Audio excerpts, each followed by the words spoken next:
احصوا لی کم یلفظ الاسلام.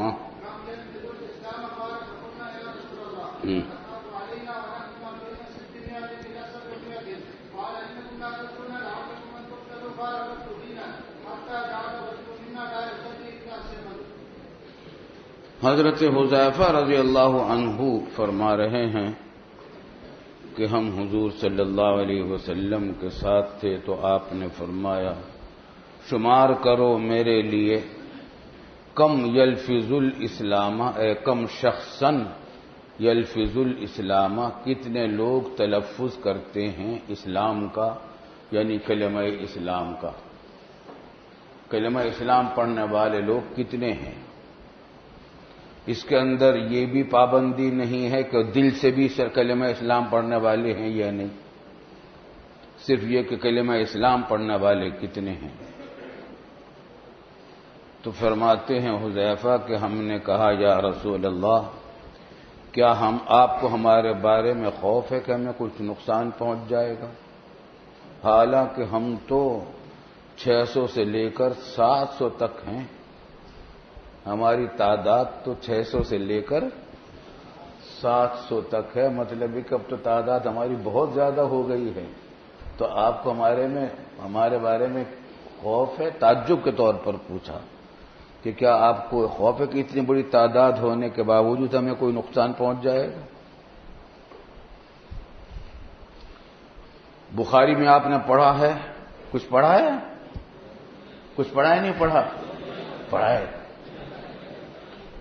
ہاں پڑھا ہے نہیں پڑھا؟ ہم نے خود پڑھا ہے. نہیں پڑھا ہے؟ اچھا ہمیں تو یاد پڑتا ہے کہ ہم نے پڑھایا ہے.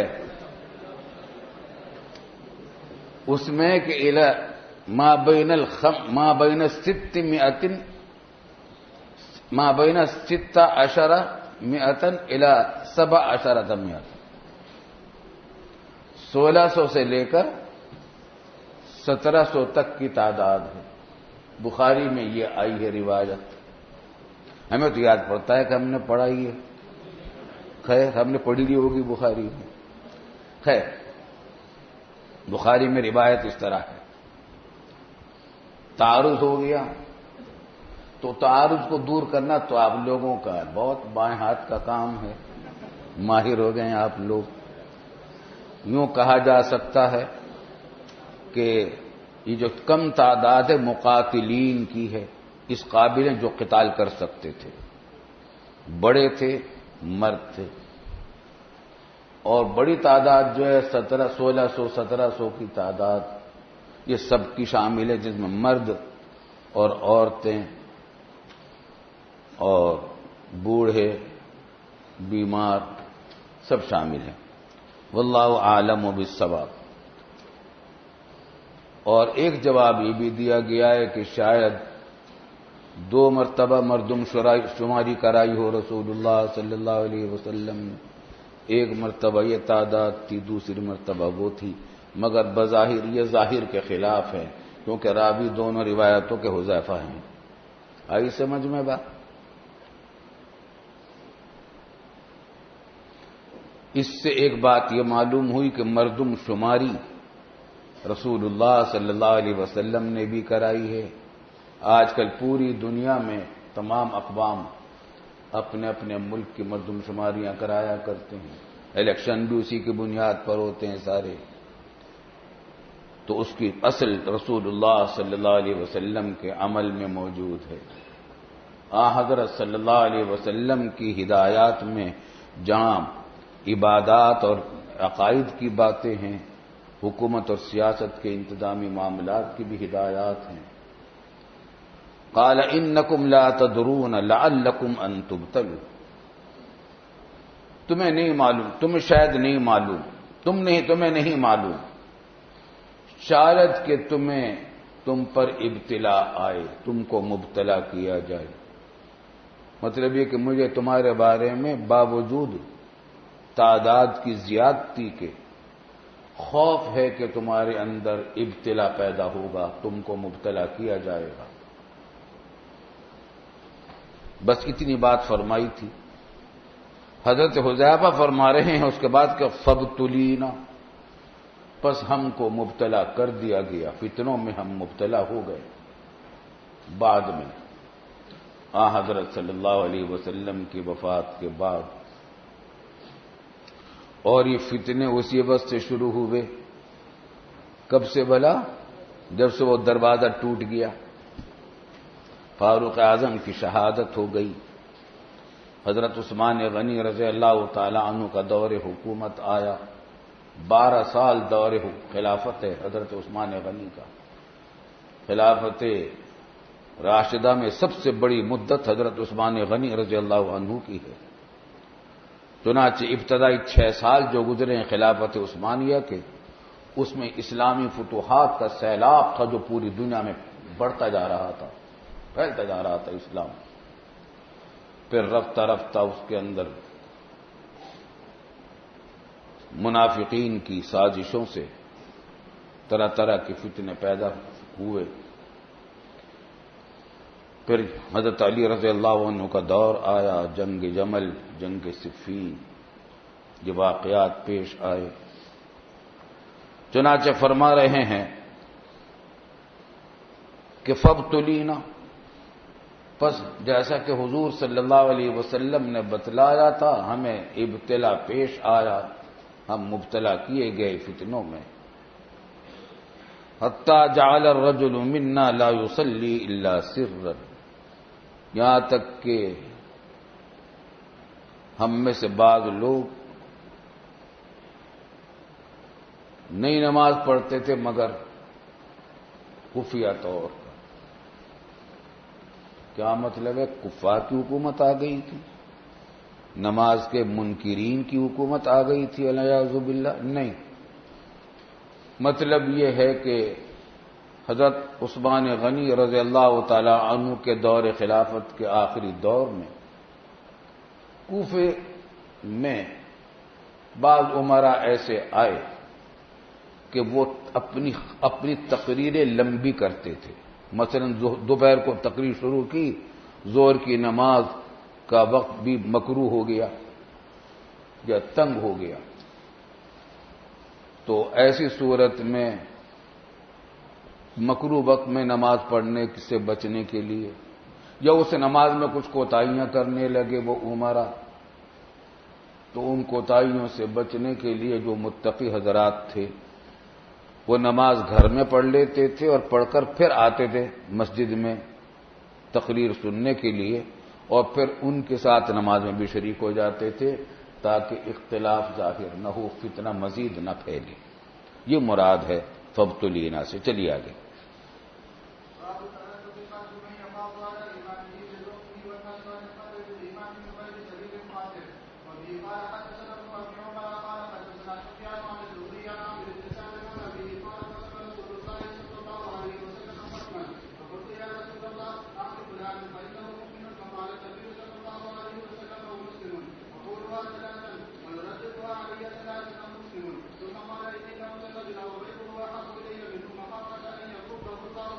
یہ پڑھ چکے وہ، آپ پڑھ چکے نہیں پڑھ چکے؟ چلو بس پڑھتے چلے جاؤ۔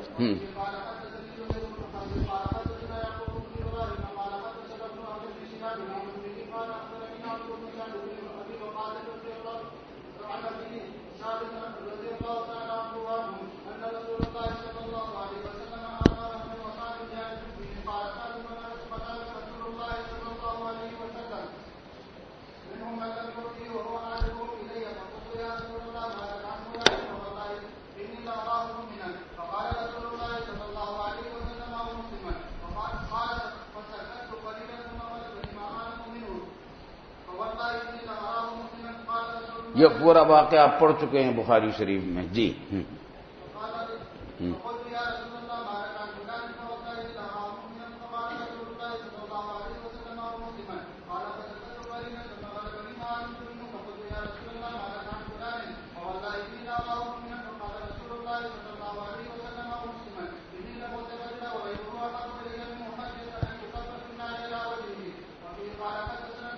بات سمجھ میں آ گئی ہے؟ چلیے آگے.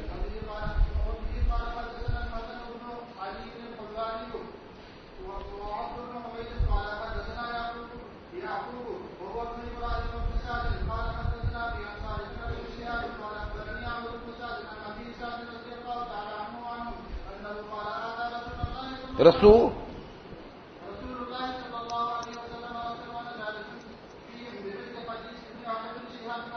صاف صاف صاف، جلدی اگرچہ نہ ہو مگر صاف صاف، زبر زیر پیش ہر حرف اچھی طرح سنائی دے.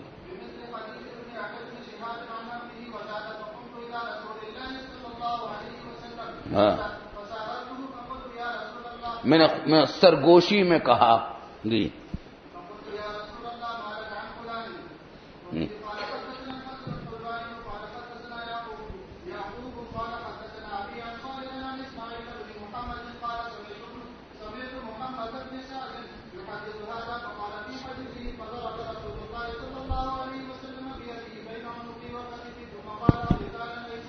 ہاں، میرے کندھے پر ہاتھ مارا اور فرمایا کہ اقتالن اے سعد، جب بار بار انہوں نے سفارش کی انی لأراہ مؤمنا انی لأراہ مؤمنا، بار بار جب، اور آپ نے ان کی سفارش پر دھیان نہیں دیا، قبول نہیں فرمایا، تو پھر قریب جا کر چپکے سے کہا، پھر بھی آپ نے نہیں مانا، تو پھر بار 3 مرتبہ کئی مرتبہ کہہ دیا، تو حضور صلی اللہ علیہ وسلم نے ان کے یہاں پر ہاتھ مارا اور فرمایا کہ اقتالن اے سعد، ای سعد، اے اترید قتالا منی، کیا تم مجھ سے لڑنا چاہتا ہے، زبردستی کروانا چاہتا ہے؟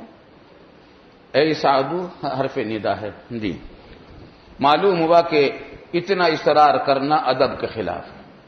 سفارش کرنے میں کوئی حرج کی بات نہیں ہے، جائز سفارش اگر کر لے آدمی اپنے نزدیک جائز سمجھتا ہے، لیکن اگر بڑا اس کو تسلیم نہ کرے تو اصرار نہیں کرنا چاہیے. حضرت جی بار بار نہیں کرنا چاہیے. چلیں. ہاں.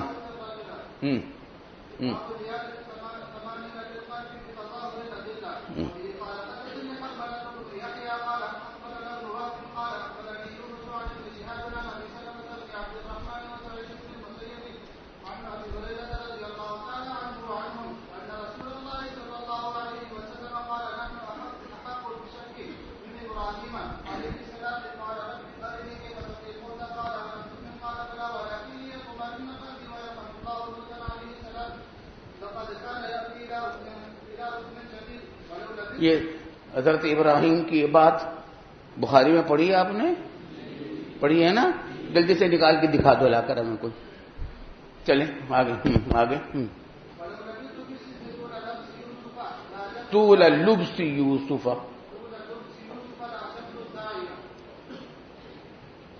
رسول اللہ صلی اللہ علیہ وسلم نے فرمایا کہ ہم زیادہ حقدار ہیں شک کے، یعنی ہمارے بارے میں یہ زیادہ امکان ہے کہ ہمیں شک ہو العیاذ باللہ اللہ رب العالمین کی قدرت کاملہ کے بارے میں بنسبت ابراہیم کے، کیونکہ وہ تو زیادہ اونچے درجے کے بزرگ ہیں.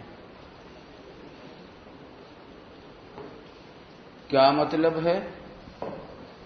کہ قیاس استثنائی ہے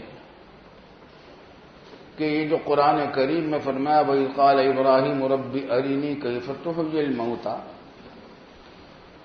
تو اس کے بارے میں فرما رہے ہیں کہ یہ شک کی وجہ سے نہیں کہا تھا ابراہیم علیہ السلام نے. اللہ تعالیٰ کے قدرت کاملہ میں ابراہیم علیہ السلام کو کسی قسم کا شک نہیں تھا، اور یہ سوال شک کی وجہ سے نہیں تھا. کیوں؟ اگر شک کی وجہ سے ہوتا تو ہم تو زیادہ حقدار تھے کہ یہ شک ہمارے اندر ہوتا، لیکن جب ہمیں شک نہیں پیش آیا تو حضرت ابراہیم علیہ السلام کو بدرجہ اولا شک نہیں پیش آیا ہوگا. کون سا باب ہے؟ صحیح سورۃ بقرہ کی تفسیر ہے، تفسیر میں. ہاں بس یہ چھوٹا سا آیا ہے. کہاں کتاب التفسیر کی بات نہیں کر رہے ہیں، کتاب الایمان میں بتائیے، جو حصہ ہم نے پڑھایا ہے اس میں آیا نہیں یہ واقعہ؟ نہیں آیا ہے؟ لاؤ جلدی سے لا کے دکھاؤ. خیر، اس بات سے ہم پوچھ رہے ہیں کہ اگر ہو چکا ہے تو ہم لمبی بحث سے بچ جائیں. لے کر آؤ جلدی سے اگر پڑھ چکے ہیں.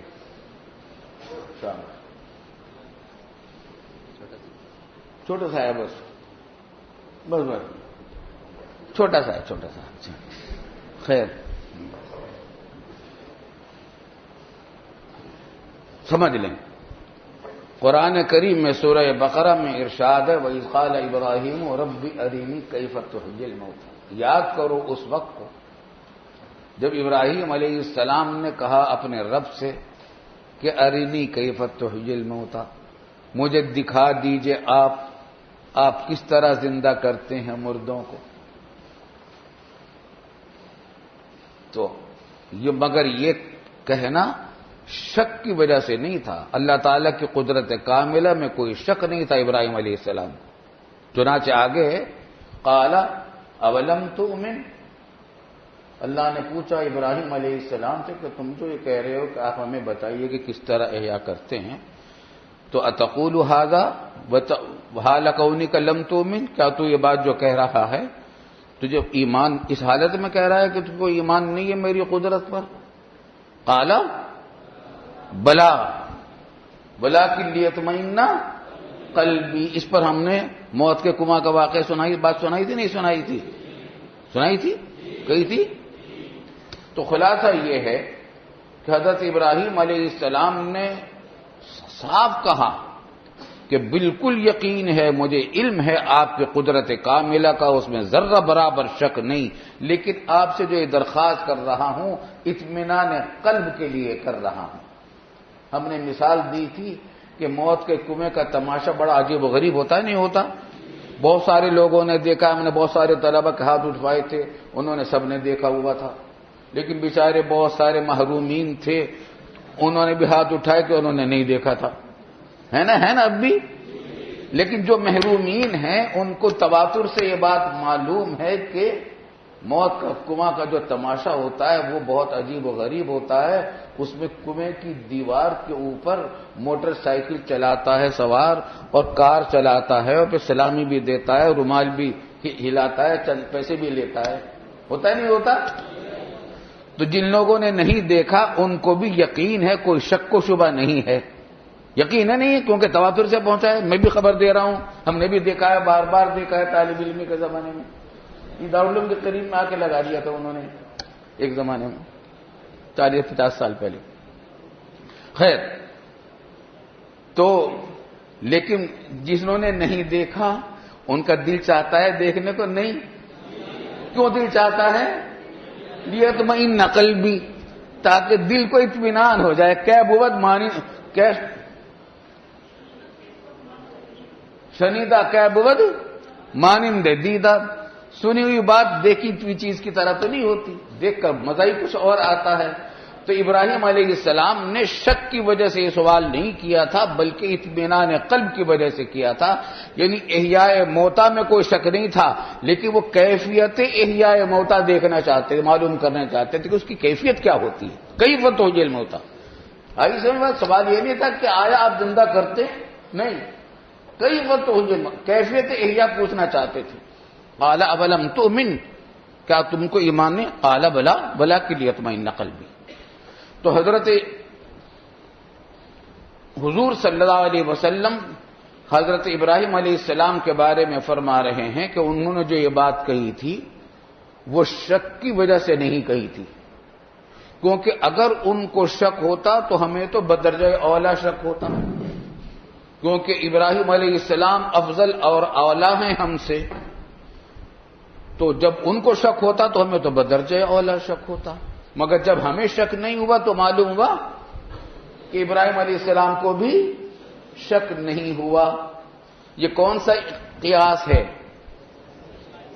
قیاس استثنائی ہے. قیاس کے دو قسمیں ہیں نا، منطق میں پڑھی تھی، تیسر المنطق میں پڑھ لی تھی. قیاس اقترانی، شکل اول شکل دوم سوم چہارم، اور قیاس استثنائی. سمجھے بات کو؟ کیا ہوگا؟ لو کان ابراہیم شاکن لکننا شاکین. وَلَكِنَّنَا لَسْنَا بِشَاكِّينَ فَلَيْسَ إِبْرَاهِيمُ بِشَاكٍ. آئی سمجھ میں بات؟ تو قیاس استثنائی ہے جو حضور صلی اللہ علیہ وسلم نے فرمایا. تو فرمایا کہ قال اولم تؤمن قال بلا نحن حق بالشک من ابراہیم. آئی سمجھ میں بات نہیں؟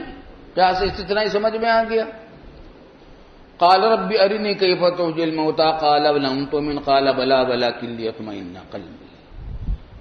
یہ جو فرمایا حضرت ابراہیم علیہ السلام کے بارے میں، یہ فرمانا اس وجہ سے ہے کہ کسی کو وہم ہو سکتا ہے کہ ابراہیم علیہ السلام کو شک تھا اللہ تعالیٰ کی قدرت کے بارے میں. تو واقعی یہ کہ شک نہیں تھا، بلکہ خود قرآن کریم نے بتایا کہ اولم تؤمن قال بلا قال بلا ایمان ہے. تو شک نہیں تھا حضور صلی اللہ علیہ وسلم ابراہیم علیہ السلام. البتہ یہاں ضمناً ایک بات اور نکل آئی، اور وہ یہ کہ اس سے یہ بات معلوم ہو رہی ہے کہ حضور صلی اللہ علیہ وسلم اپنے آپ کو ابراہیم علیہ السلام سے مفضول سمجھتے تھے اور ابراہیم علیہ السلام کو افضل سمجھتے تھے. نکل رہی نا بیچ میں سے بات نکل رہی نا، ہے نا؟ حالانکہ رسول اللہ صلی اللہ علیہ وسلم کی افضلیت تمام انبیاء کرام پر ثابت ہے. جواب سمجھ لیجیے. جواب یہ کہ ہو سکتا ہے کہ یہ اس وقت کی بات ہو جب رسول اللہ صلی اللہ علیہ وسلم کو آپ کی افضلیت کا علم نہیں دیا گیا تھا. چنانچہ آپ کتاب الفضائل میں پڑھیں گے آگے، کتاب جلد ثانی میں، مسلم ہی میں، ابراہیم علیہ السلام کے فضائل میں، کہ کسی نے پوچھا، صحابہ اکرام میں سے کسی نے حضور صلی اللہ علیہ وسلم سے پوچھا کہ یا خیر البریہ، مخلوقات میں سب سے بہتر شخصیت آپ ہیں. فرمایا کہ اللہ ذاک ابراہیم، وہ ابراہیم علیہ السلام. معلوم ہوا کہ اس وقت تک حضور صلی اللہ علیہ وسلم کو اپنی افضلیت کا علم نہیں تھا، تو اس ہو سکتا ہے کہ اس وقت بھی افضلیت کا علم نہ ہو. بات سمجھ میں آ رہی نہیں آ رہی؟ ارے آ رہی ہے سمجھ میں؟ اچھا. اور دوسرا جواب یہ دیا گیا ہے کہ ہو سکتا ہے کہ تواضعاً فرمایا ہو حضور صلی اللہ علیہ وسلم. آئی سمجھ میں بات؟ یہ بات تو ختم ہو گئی سوال اور جواب. لیکن اب آگے ہمارے بزرگوں کی باتیں سنو. اس سے تو کیا بات معلوم ہو رہی کہ افضلیت ابراہیم علیہ السلام کی ظاہر ہو رہی حضور صلی اللہ علیہ وسلم کے کلام سے.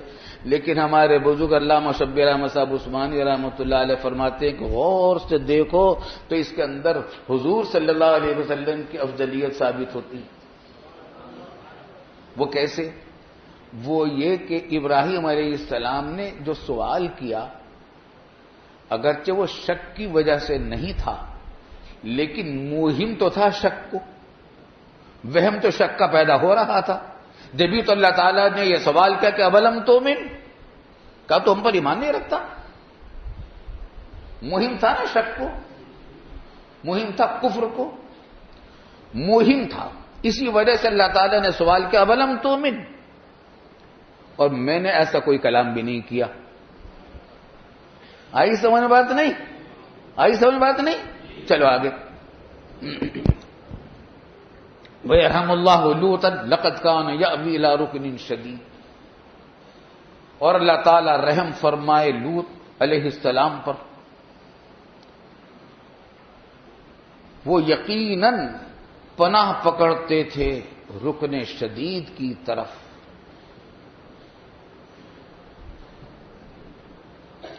کیا مطلب ہے؟ واقعہ ذہن میں ہوگا، تازہ کر لو. حضرت لوط علیہ السلام اصل میں رہنے والے عراق کے تھے، بابل کے. حضرت ابراہیم علیہ السلام بھی بابل کے رہنے والے تھے. عراق میں ہم نے دیکھا ہے، بابل کے کھنڈر دیکھے ہیں. وہاں سے ہجرت کر کے ابراہیم علیہ السلام اور لوط علیہ السلام شام آ گئے تھے. ابراہیم علیہ السلام شام میں دوسری جگہ تشریف لے گئے اور لوط علیہ السلام صدوم میں آ گئے. یہ بستیاں تھیں قوم لوط کی، اور یہ اس بدکاری میں مبتلا تھی جو اس سے پہلے کسی قوم میں نہیں پائی گئی تھی. ہم جنس پرستی ان کے اندر تھی. اللہ پر ہمیں رکھے. تو لوط علیہ السلام نے ان کو بہت سمجھایا بجھایا، مانتے نہیں تھے، یہاں تک کہ ان کے عذاب کا وقت قریب آ گیا اور اللہ رب العالمین نے اپنے فرشتے بھیجے لوط علیہ السلام کے پاس۔ یہ قوم ایسی خبیث تھی کہ جب بھی کوئی نوجوان لڑکا یا امرد ان کی بستی میں آتا تھا تو اس کو پکڑتے تھے۔ یہ فرشتوں کو امرد کی شکل میں بھیجا گیا، بڑے خوبصورت نوجوان لڑکوں کی شکل میں بھیجا گیا۔ لوط علیہ السلام کے پاس آ کر مہمان ہوئے۔ حضرت لوط علیہ السلام اس قوم کی خباثت سے واقف تھے، ڈر گئے کہ پتہ نہیں کیا گزرے گی میرے مہمانوں پر اور مجھ پر۔ وہ مکالمہ ہوا قوم سے، یہاں تک کہ لوگوں کو جب پتہ چل گیا تو دوڑ پڑے ان کے گھر کے اوپر، دروازہ تک توڑنے کی کوشش کی، دیواروں کو پھلانگنے کی کوشش کی۔ تو جب دیکھا کہ ان مہمانوں کی جان اور مال اور جان اور آبرو کی حفاظت میرے بس میں نہیں رہی، تو انہوں نے فرمایا کہ لو ان لی بکم قوۃ، اپنی قوم سے کہا جب وہ دروازہ توڑنے لگے تھے، دیواریں پھلانگنے لگے تھے، لو ان لی بکم قوۃ، کاش کہ میرے پاس تمہارے بارے میں طاقت ہوتی، میں تم کو طاقت سے روک سکتا، او آوی الی رکن شدید، یا میں پناہ لے لیتا رکن شدید کی طرف، اور رکن شدید سے مراد ہے اپنی قوم۔ میری قوم اگر یہاں ہوتی، میرا خاندان یہاں ہوتا، میری حفاظت کرنے والی کوئی جماعت یہاں ہوتی، تو میں ان کے پاس پناہ لے لیتا۔ کیا مطلب؟ جتنے انبیاء اکرام علیہم السلام آئے وہ اپنی قوم میں مبعوث ہوئے تھے، یہاں تک کہ رسول اللہ صلی اللہ علیہ وسلم بھی اپنی قوم میں مبعوث ہوئے۔ چنانچہ جب دشمنان اسلام نے آپ کو ستایا تو آپ کے خاندان اور عشیرہ نے آپ کا ساتھ دیا، ابو طالب وغیرہ نے، اور آپ کا دفاع کیا، حفاظت کی۔ لیکن لوط علیہ السلام بیچارے پردیسی تھے، باہر سے آئے تھے، ان کی قوم یہاں نہیں تھی، خاندان یہاں نہیں تھا، تو انہوں نے فرمایا کہ او آوی الی رکن شدید، یا میں پناہ لے لیتا ایک بڑی جماعت کی طرف۔ رکن سے مراد عشیرہ، خاندان، قوم، حفاظت کرنے والی جماعت، ان کے پاس میں پناہ لے لیتا۔ آئی سمجھ میں بات؟ یہ جو ارشاد فرمایا لو ان لی بکم قوۃ او آوی الی رکن شدید، اس پر اعتراض ہوتا ہے، اشکال پیدا ہوتا ہے کہ اللہ رب العالمین کے برابر رکن شدید کون ہوگا؟ سب سے عظیم الشان رکن شدید تو اللہ رب العالمین ہے۔ تو لوط علیہ السلام نے یہ تمنا کیوں کی کہ میری قوم خاندان یہاں ہوتی؟ بلکہ اللہ تعالیٰ ہی کے ساتھ التجا کرنی تھی، اسی پر بھروسہ کرنا تھا۔ جو بات منہ سے نکلی لوط علیہ السلام کے منہ سے، یہ ان کے مقام نبوت سے کم درجے کی بات تھی۔ سوال سمجھ میں آ رہا ہے؟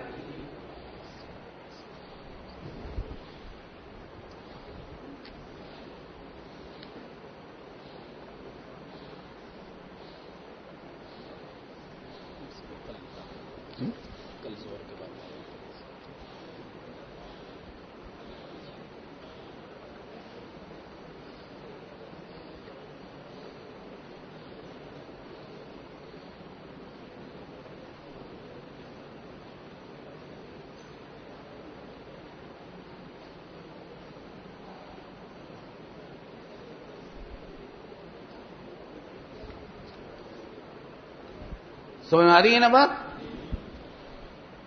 تو اس کا جواب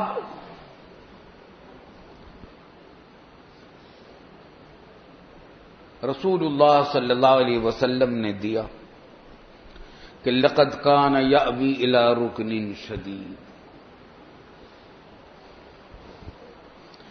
اچھا، یہ اشکال جو تھا اس کو دو طریقے سے بیان کیا۔ بعض حضرات نے تو یہ کہا اس اشکال کا جواب دیا کہ چونکہ ان کا کوئی عشیرہ اور خاندان یہاں تھا نہیں، مہمان باعزت تھے، ان کی حفاظت کی اب طاقت نہیں رہی تھی، زبردست حملہ کر دیا تھا بدکاروں نے، تو انتہائی مایوس ہو کر غیر اختیاری طور پر ان کے منہ سے یہ کلمات نکلے جو کم درجے کے تھے ان کے مقام سے۔ اسی واسطے رسول اللہ صلی اللہ علیہ وسلم نے فرمایا کہ یرحم اللہ لوطا، اللہ تعالیٰ رحم کرے لوط پر۔ اور مسلم شریف ہی میں آگے وہیں کے امام حضرت ابراہیم علیہ السلام کے فضائل میں یہ حدیث آئے گی، اس میں ہے کہ یغفر اللہ للوط، مغفرت کرے حضرت لوط علیہ السلام کی۔ تو معلوم ہوا کہ اس میں کوئی کمزوری ظاہر ہوئی تھی لوط علیہ السلام کی، جبھی تو مغفرت کی دعا فرمائی۔ آئی سمجھ بات نہیں؟ تو بات ہو گئی تھی کہ غیر اختیاری طور پر ان کے منہ سے یہ بات نکلی، لیکن تھی مقام نبوت سے کم درجے کی، اس بات رسول اللہ صلی اللہ علیہ وسلم نے جو رحم اللہ فرمایا اور یغفر اللہ للوط فرمایا۔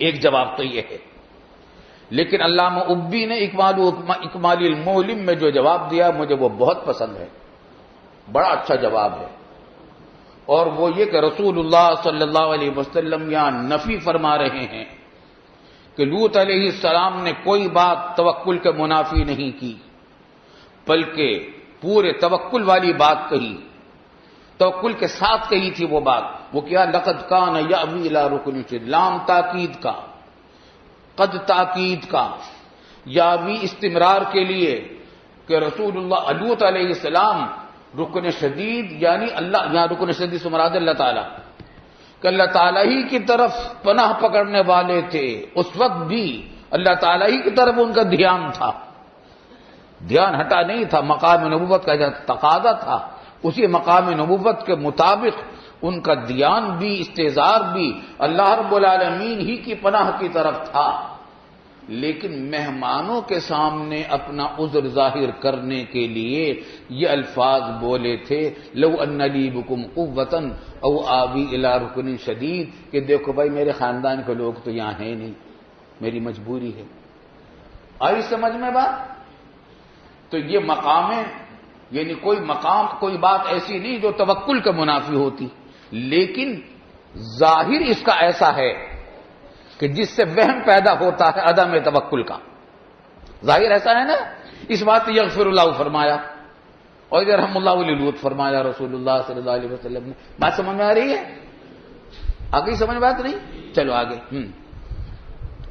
وَلَوْ لَبِثْتُ فِي السِّجْنِ طُولَ لِبْسِ يُوسُفَ لَأَجَبْتُ الدَّاعِي، اور اگر میں رہتا ٹھہرتا جیل میں اتنی طویل مدت تک جتنی طویل مدت میں رہے یوسف علیہ السلام، تو میں ضرور دعوت دینے والے کی دعوت قبول کر لیتا، بلانے والے کی دعوت قبول کر لیتا۔ واقع ذہن میں ہے نا، جب وہ خواب دیکھا بادشاہ نے، اور انی ارا سبع بقرات سمان یاکلہن سبع عجاف الی آخرہ، یوسف علیہ السلام نے اس کی تعبیر دے دی، اور تعبیر بھی ایسی دی کہ بالکل واضح تھی اور کھل کر سمجھ میں آ گئی۔ تو بادشاہ نے کہا کہ ان کو لے کر آؤ، آدمی بھیجا کہ لاؤ، بلا کر لاؤ جیل سے۔ تو لوط علیہ السلام نے کہا کہ میں ابھی باہر نہیں آؤں، پہلے اس مسئلے کی تحقیق کی جائے۔ نہیں، حضرت یوسف علیہ السلام نے فرمایا کہ پہلے اس مسئلے کی تحقیق کی جائے، مجھے جیل میں کیوں بھیجا گیا تھا، قصور میرا تھا یا زلیخا کا تھا، عورتوں کا تھا۔ چنانچہ پھر ملک نے ان عورتوں کو بلایا، زلیخا کو بلایا، اور انہوں نے اقرار کر لیا کہ ہم نے ان میں کوئی خرابی نہیں دیکھی۔ تو پھر حضرت یوسف علیہ السلام کو رہا کیا گیا، اور پھر بادشاہ نے اپنے پاس بلایا اور منصب اونچا عطا کر دیا۔ تو حضور صلی اللہ علیہ وسلم فرما رہے ہیں کہ دیکھیے یوسف علیہ السلام کے اندر کتنا صبر اور استقامت تھی کہ اتنی طویل مدت تک وہ جیل میں رہے۔ علامہ عینی نے نقل کیا ہے کہ ان کی مدت جیل میں رہنے کی 7 سال 7 مہینے 7 دن 7 گھنٹے تھی۔ آئی سمجھ؟ 7 سال 7 مہینے 7 دن 7 گھنٹے تھی مدت ان کی جیل میں رہنے کی۔ تو اتنی طویل مدت تک تقریباً 7.25 سال جیل میں رہنے کے بعد جب بادشاہ بلا رہا ہے تو یوسف علیہ السلام کہہ رہے ہیں کہ ابھی پہلے تحقیق کرو مسئلے کی کیا تھا. تو حضور صلی اللہ علیہ وسلم نے فرمایا کہ یہ تو یوسف علیہ السلام کی صبر و استقامت والی بات تھی. کتنی اونچی بات تھی. ایسا بات نہیں. اگر میں ہوتا تو میں تو فوراً بلانے والے کی دعوت پر چلا جاتا. میں تو اتنا صبر نہ کرتا. اس کے ظاہر سے کیا معلوم ہوتا ہے کہ فضیلت یوسف علیہ السلام کے بیان فرمائی اپنے اوپر. اشکال ہوگا. ایک جواب یہ کہ یہ جزوی فضیلت ہے، کلی نہیں. اور دوسرا جواب یہ ہے کہ یہاں بھی اشارہ اپنی افضلیت کی طرف ہے. اپنی افضلیت کی طرف. وہ کیا؟ جیل میں اپنی مرضی سے نہیں گیا تھا، مجبوراً گیا تھا. اب اللہ نے میرے لیے رہائی کا انتظام کیا غیر اختیاری طور پر. تو یہ اللہ کا انعام اور کرم تھا. تسلیم اور تفویض اور اللہ کے فیصلوں پر راضی ہونا میری صفت ہے. گیا بھی نہیں تھا اپنی مرضی سے، رہائی بھی اپنی مرضی سے نہیں ملی. اللہ تعالیٰ نے مجھے رہائی عطا فرما دی تو اس پر راضی ہو گیا. اور رضا اعلیٰ مقام ہے باطنی اعمال کا. رسول اللہ صلی اللہ علیہ وسلم کو اعلیٰ درجہ کا عطا فرمایا گیا تھا.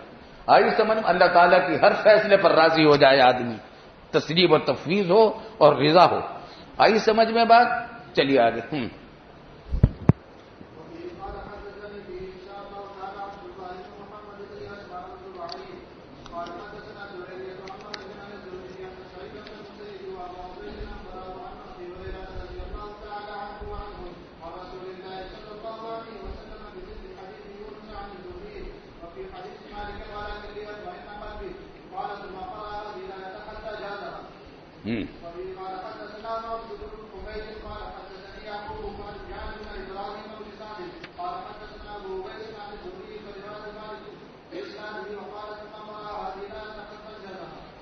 اندازہ پوری پڑھ لیجیے.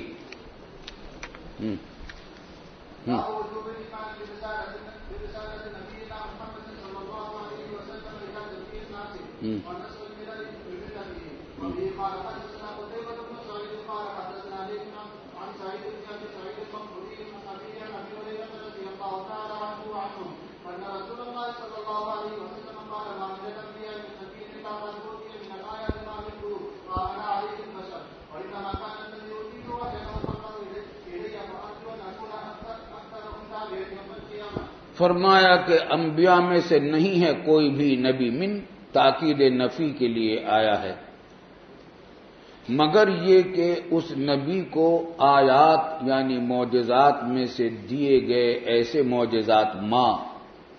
معجزات کہ مثلہ آمن علیہ البشر، اس جیسے معجزے پر، ایسے معجزات پر ایمان لے آئیں تمام لوگ. یعنی ہر نبی کو کم از کم ایک معجزہ ایسا ضرور دیا گیا کہ اس پر اس وقت کے زمانے کے سارے لوگ ایمان لا سکتے تھے اگر انصاف سے وہ دیکھتے. یعنی ان کے ایمان لانے کے لیے وہ کافی تھا. ہر نبی کو ایسا معجزہ دیا گیا. مجھے بھی دیے گئے، لیکن مجھے جو معجزہ خاص دیا گیا وہ یہ کہ وَإِنَّمَا كَانَ الَّذِي أُوتِيتُ وَحْيًا، اور سوائے اس کے نہیں کہ ہے وہ آیت، وہ معجزہ جو کہ مجھ کو دیا گیا ہے وہی. مجھ کو جو معجزہ دیا گیا وہ وہی ہے، یعنی قرآن ہے. اس سے پہلے نبیوں پر بھی اگرچہ نہیں وہی آئی تھی، اس کا مقصد صرف تعلیم ہوتا تھا، اظہار معجزہ مقصود نہیں ہوتا تھا.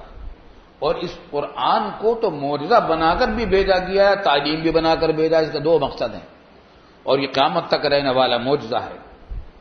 اوحی اللہ الیہ فارجو ان اکون اکثرہم تابعا یوم القیامہ، بس مجھے امید ہے کہ میں تمام انبیاء میں سب سے زیادہ ہوں گا تابعین کے اعتبار سے، کہ میرے متبعین سب سے زیادہ ہوں گے، کیونکہ میرا معجزہ قرآن ہے اور یہ قیامت تک رہنے والا ہے.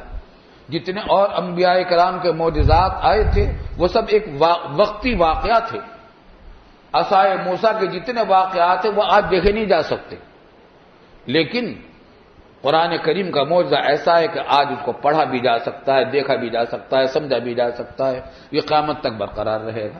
آئی سمجھ میں آتی ہے، تمام انبیاء کرام کے معجزات آج نہیں دیکھے جا سکتے، مگر قرآن کو آج بھی دیکھا جا سکتا ہے، سمجھا جا سکتا ہے، پڑھا جا سکتا ہے۔ اس واسطے میرے متبعین بھی زیادہ ہوں گے۔ جی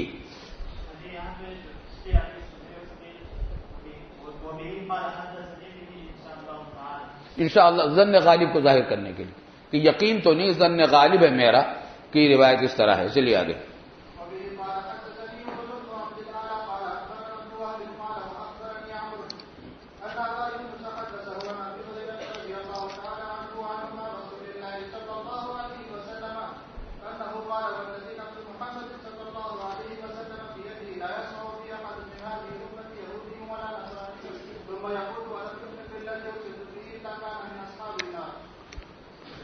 فرمایا کہ میرے بارے میں کوئی بھی نہیں شخص نہیں سنے گا اس امت کے لوگوں میں سے، چاہے یہودی ہو یا نصرانی، پھر وہ مرے اس حالت میں کہ وہ ایمان نہ لائے اس دین پر جو میں لے کر آیا ہوں، الا کان من اصحاب النار۔ بالکل واضح ہے۔ چلیے آگے۔ اور یہ جو حدیث آپ پڑھ رہے ہیں اب آگے جو آ رہی ہے بخاری شریف میں تفصیل سے آ چکی ہے، عبارت پڑھتے جاؤ مگر صاف صاف۔ چلو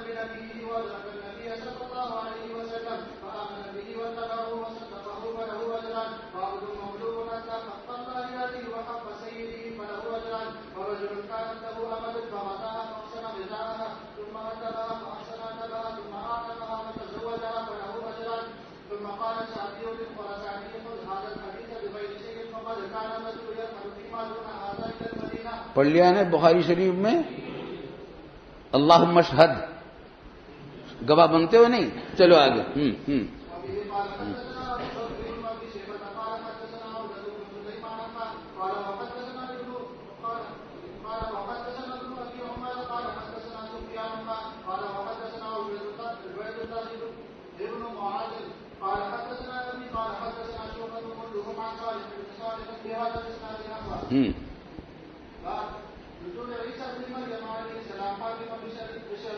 بس بس بس الى آخری۔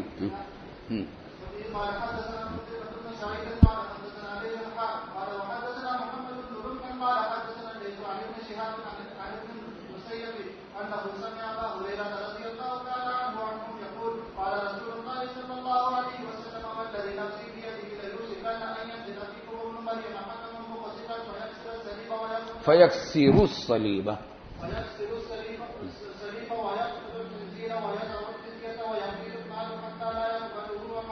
فیکسرا بھی ہو سکتا ہے۔ چلیے آگے۔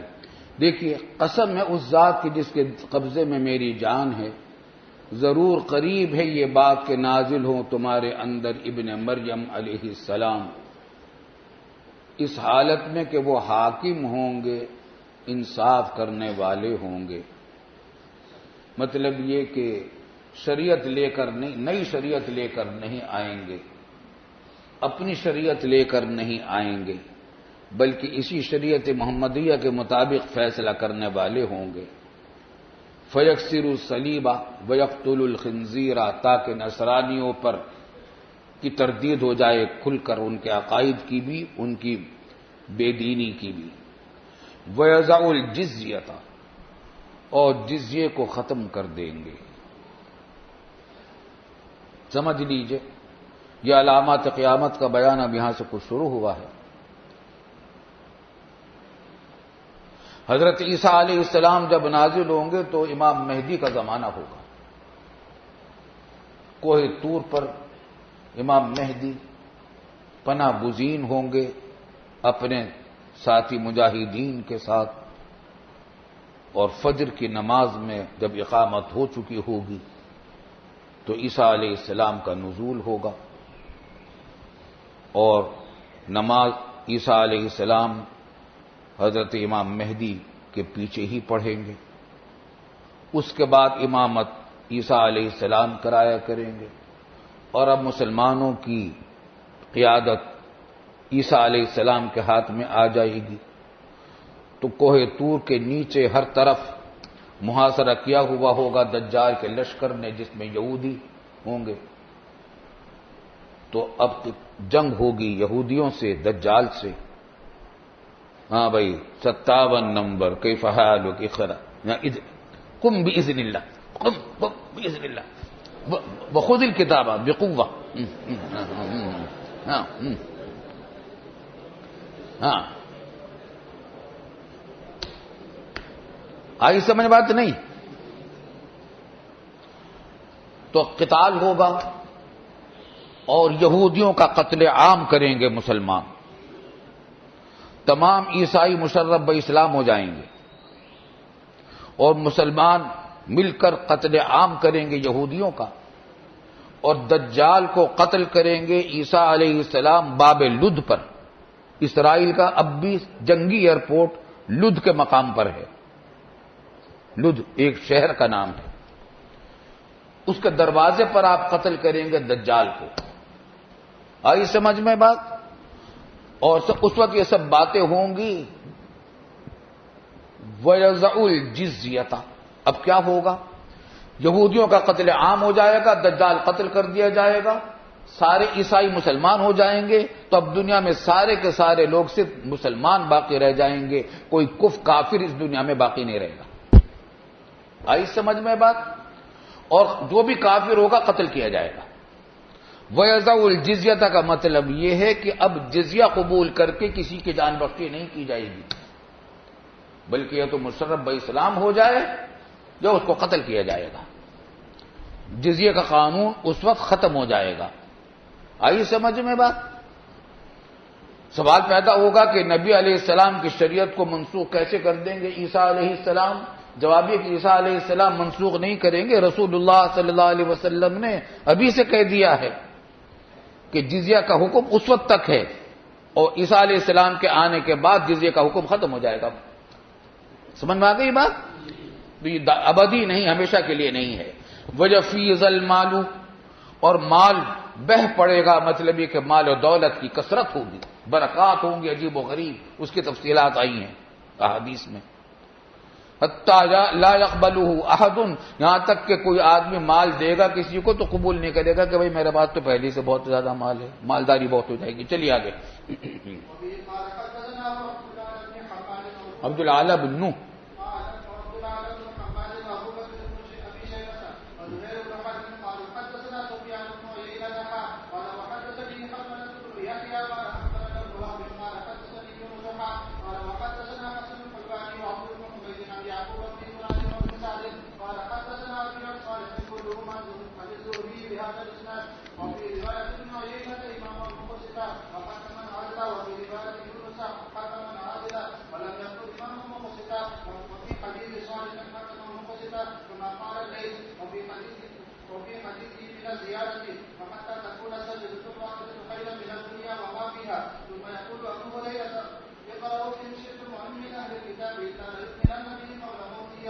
ہاں ایک بات یہ سن لو بھائی کہ آج ہمارا معاہدہ ہو گیا ہے مولانا عزیز الرحمان صاحب سے.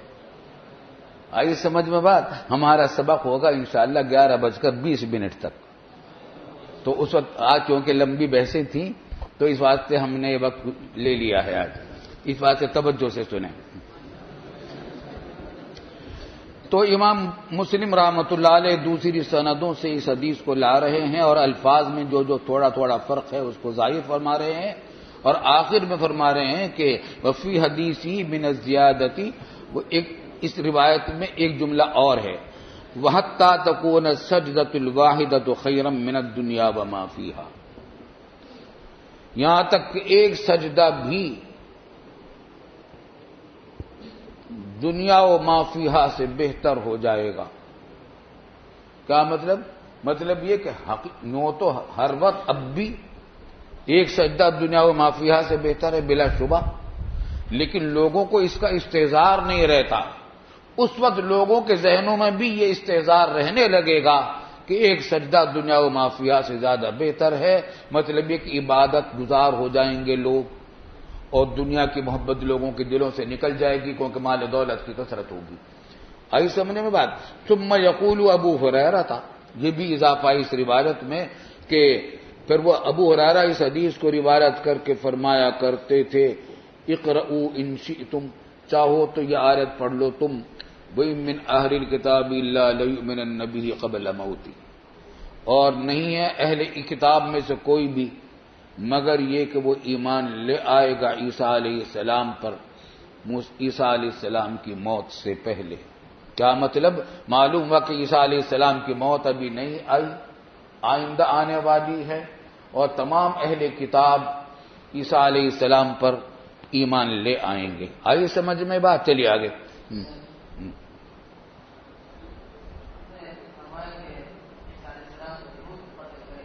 کس کو؟ ہاں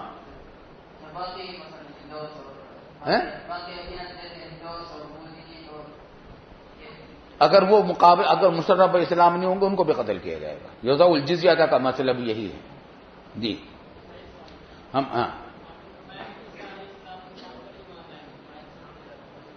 عیسیٰ علیہ السلام پر ایمان لے آئیں گے. جی ہاں، یعنی عیسیٰ علیہ السلام پر ایمان لانے کا مطلب یہ ہے کہ حضور صلی اللہ علیہ وسلم پر ایمان لے آئیں گے، کیونکہ عیسیٰ علیہ السلام تو حضور صلی اللہ علیہ وسلم کے امتی کے طور پر آئیں گے، ان کی شریعت پر عمل کرنے والے ہوں گے. جی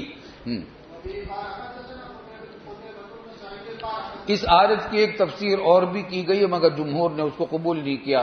ہم اس میں وقت زیادہ لگانا نہیں چاہتے. آگے چلیے.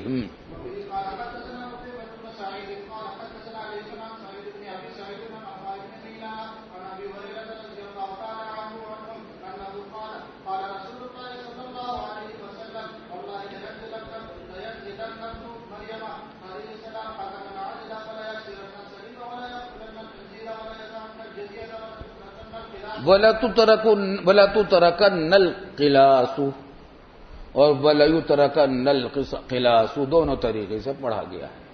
قلوس کی جمع ہے، نوجوان اونٹنی کو کہتے ہیں. مطلب یہ ہے کہ نوجوان اونٹنی کو چھوڑ دیا جائے گا. اور اس کی مزید تفصیل آگے فرمائی کہ فَلَا يُسْعَى عَلَيْهَا، پس اس کے اوپر سعی نہیں کی جائے گی.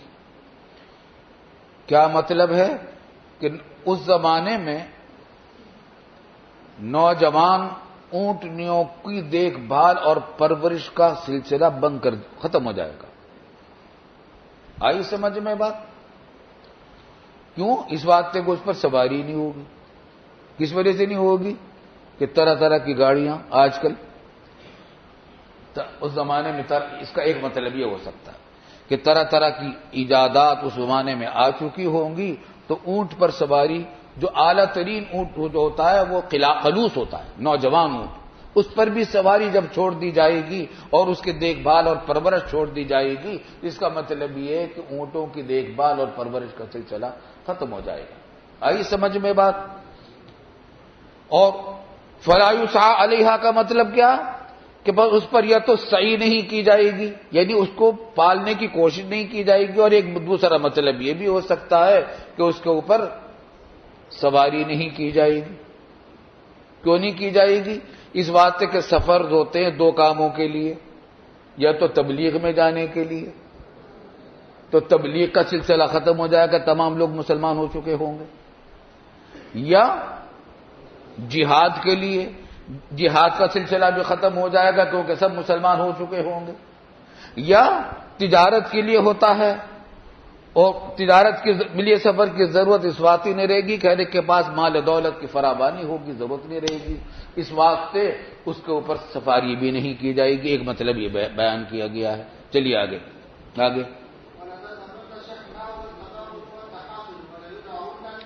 فَلَا يُسْعَى وَلَا تَذْهَبَنَّ الشَّحْنَاءُ وَالتَّبَاغُضُ، دشمنی ختم ہو جائے گی لوگوں کے درمیان، ایک دوسرے سے بغض ختم ہو جائے گا، والتحاسد، حسد بھی ختم ہو جائے گا، کیونکہ یہ سب چیزیں جو پیدا ہوتی ہیں مال کی وجہ سے پیدا ہوتی ہیں اور آخرت سے بے پرواہ ہونے کی وجہ سے ہوتی ہیں، اور اس زمانے میں آخرت کی فکر بڑھ جائے گی، عبادت کا ذوق زیادہ ہو جائے گا، مال و دولت کی فراوانی کی وجہ سے اس سے دلچسپی ختم ہو جائے گی۔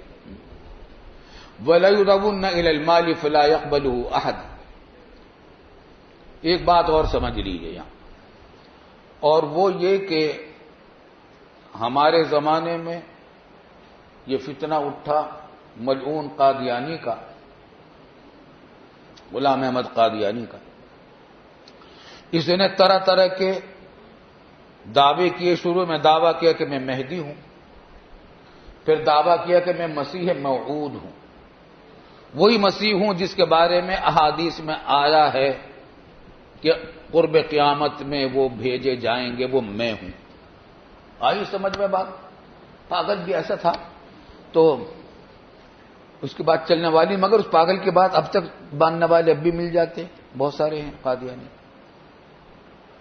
تو حضرت جب یہ فتنہ اٹھا ہے تو چونکہ انگریزوں کی سرپرستی، انگریزوں کی حکومت تھی، تو اس کو پھیلایا گیا۔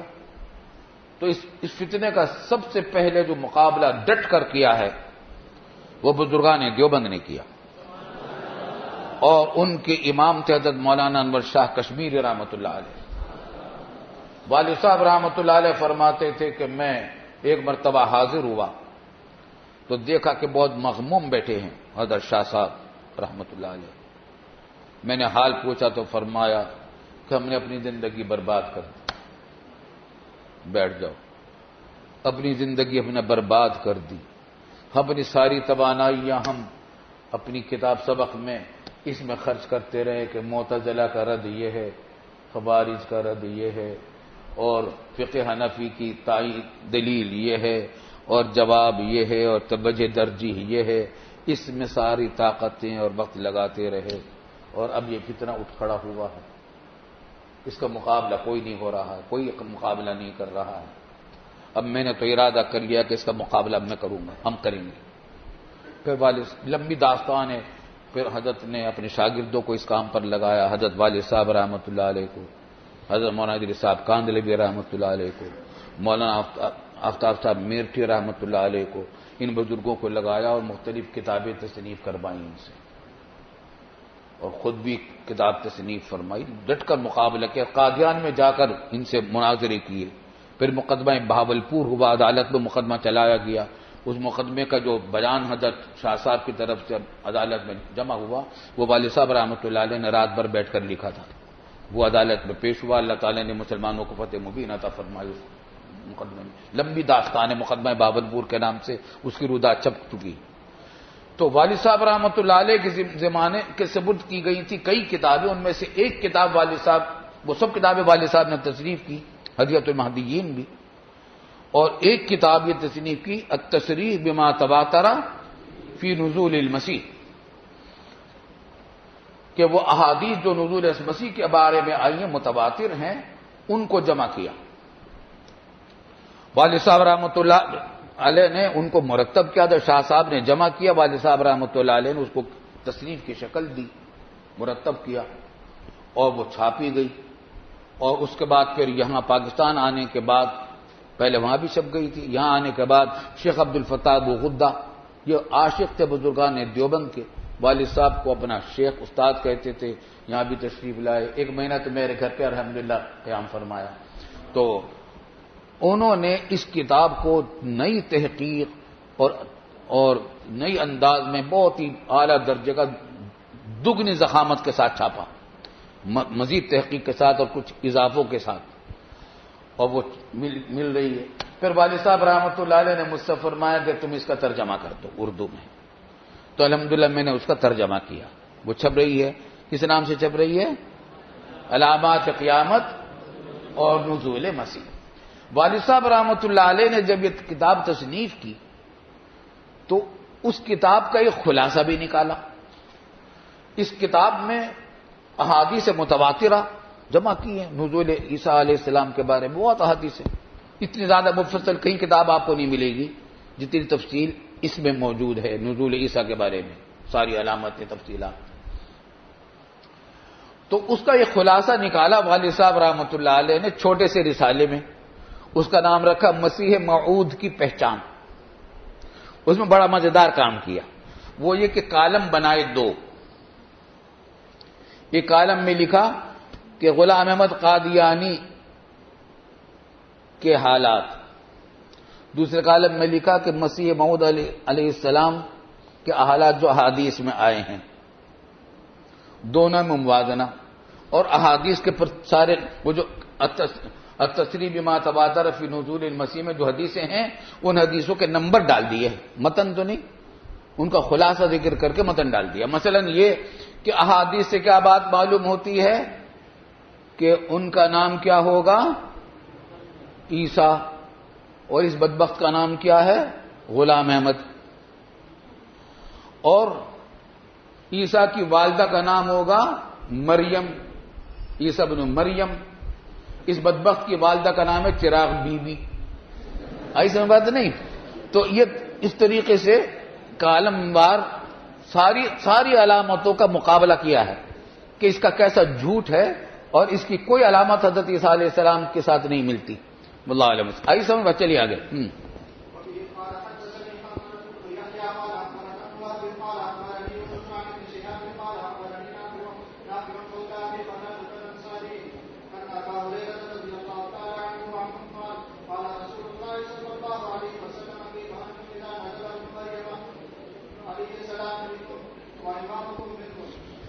کیا حال ہوگا تمہارا جب نازل ہوں گے ابن مریم تمہارے اندر، وَإِمَامُكُم مِّنكُم۔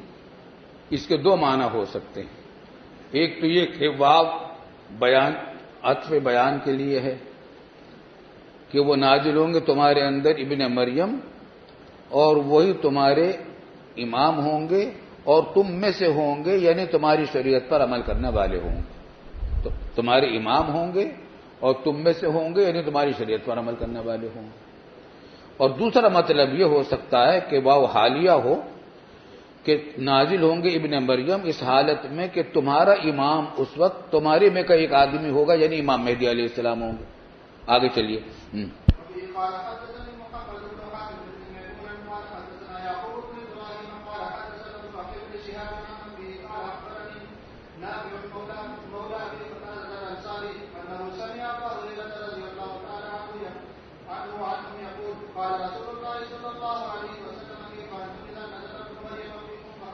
فَأَمَّكُمْ، پس تمہاری امامت کرے گا۔ اس سے اس پہلے معنی کی تائید ہوتی ہے کہ واو عطف بیان کا ہے۔ آئی سمجھ بات؟ چلیے آگے۔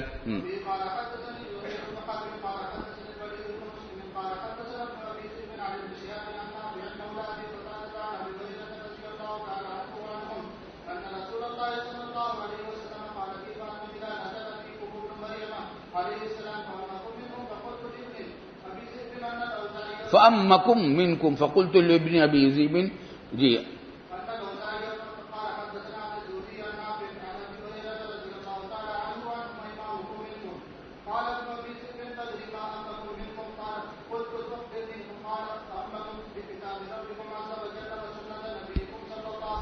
یہ تفسیر دوسرے معنی کی کہ فَأَمَّكُمْ، پہلے معنی کی فَأَمَّكُمْ مِنْكُمْ، یعنی تمہاری وہ امامت کریں گے، حال کونہ منکم، یعنی تمہارے نبی کی شریعت پر عمل اور سنت پر عمل کرنے والے ہوں گے۔ چلیے آگے۔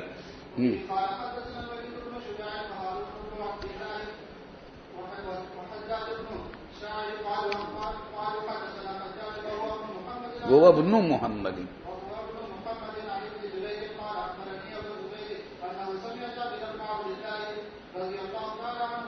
عنہما وعنہم۔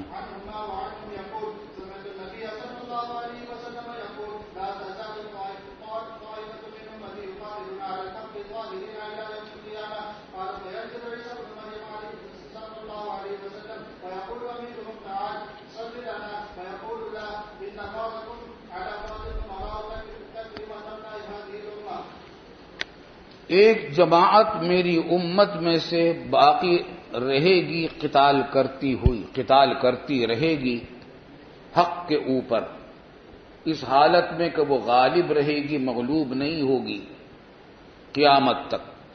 یہاں قیامت سے مراد پیچھے حدیث گزر چکی ہے کہ تقریباً 100 سال پہلے روح ایک ہوا آئے گی تمام مومنین کی روح قبض کر لے گی، مراد وہ ہے، یعنی قرب قیامت میں جو سب سے آخری علامت ظاہر ہوگی، تو اس وقت تک ایک طائفہ مومنین کا حق پر قائم رہے گا اور قتال کرتا رہے گا حق کی خاطر۔ قال فینزل عیسی ابن مریم صلی اللہ علیہ وسلم، بس اس وقت مسلمانوں کا امیر کہے گا، وہی طائفۃ من امتی یقاتلون علی الحق میں سے وہ جماعت ہوگی اور ان کے امیر امام مہدی ہوں گے، وہ کہیں گے کہ تعال صلی لنا۔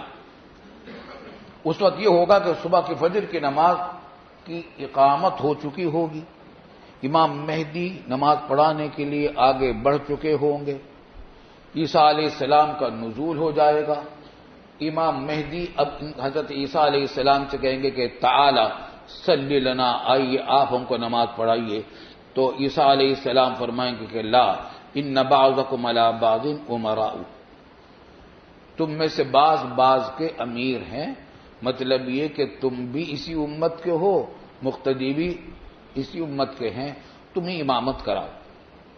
تکریمت اللہ ھذہ الامہ، یہ عمل جو فرمائیں گے عیسیٰ علیہ السلام اور قول اس امت کے اکرام کے طور پر فرمائیں گے، چنانچہ اس وقت کی امامت امام مہدی ہی کریں گے اور ان کے پیچھے عیسیٰ علیہ السلام پڑھیں گے، اس کے بعد امامت عیسیٰ علیہ السلام کیا کریں گے، جیسے کو اوپر گزرا کہ فأمکم منکم۔ جی ابھی تو 1 منٹ باقی ہے بھائی، چلو ہاں چلو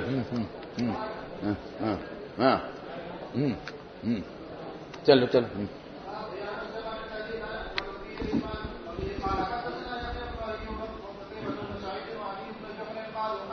علی ابن حجری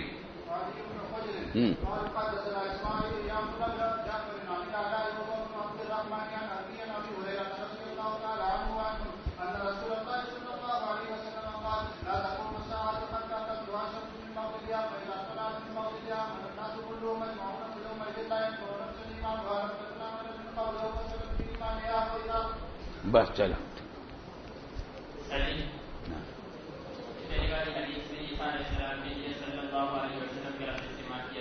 کوئی حرج نہیں، جائز۔